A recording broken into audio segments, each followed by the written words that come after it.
Now the next third movement exercise that I'm going to be showing you is also very, very helpful. It involves the movement of the shoulder as well as a movement of the pelvis. And I found personally that the movement of the pelvis is one of the single most helpful things that I've found in the case of a lower back, blocking episode, or where your back goes out and you have a hard time moving around and you're in a great deal of pain. The reason for this is that these movement exercises are very gentle, and in this particular movement that you're doing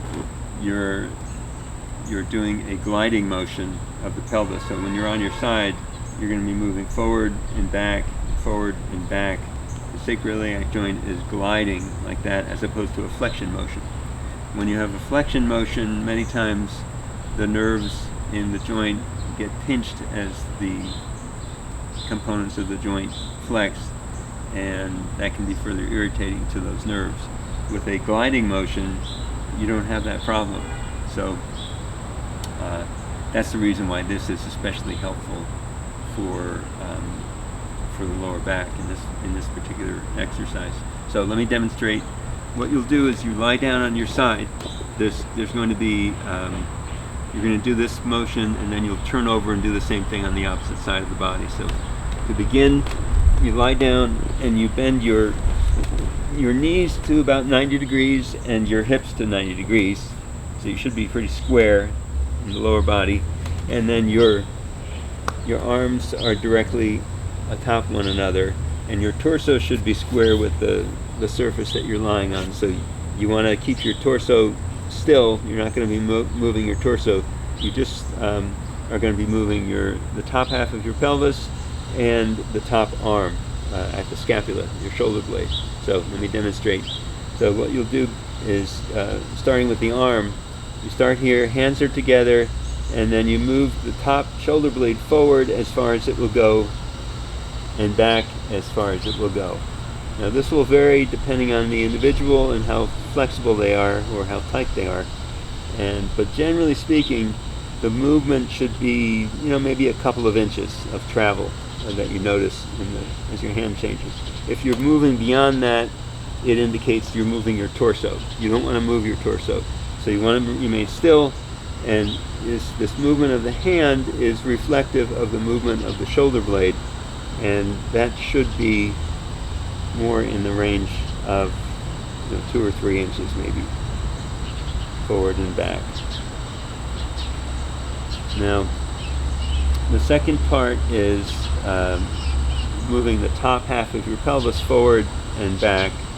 So in this case, starting here, and you go forward and you go back, forward and back. So it's just, if this represents the pelvis, the top half of your pelvis moves forward and then it moves back.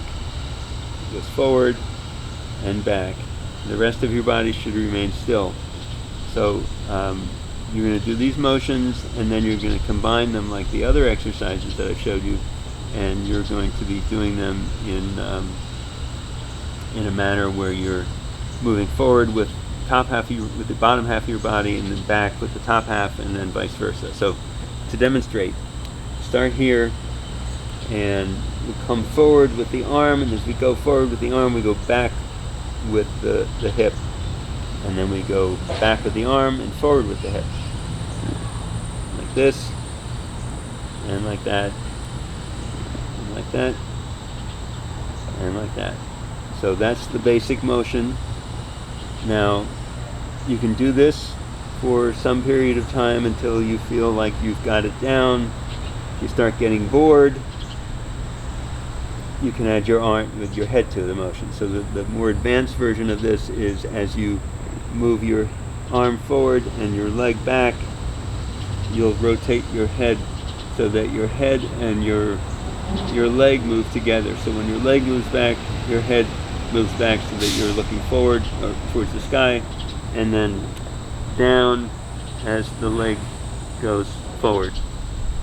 So head and leg move together, and they move together there and there. So this is the sort of advanced version of the whole thing in motion. And like the other exercises, you should aspire to move almost effortlessly as you do this more and more. It should become very easy and smooth to do, and it should feel quite pleasant. So you'll do that through 10 cycles of movement, just like the other exercises. Once you've done that, you turn over and you do the same thing in the other direction. Like so.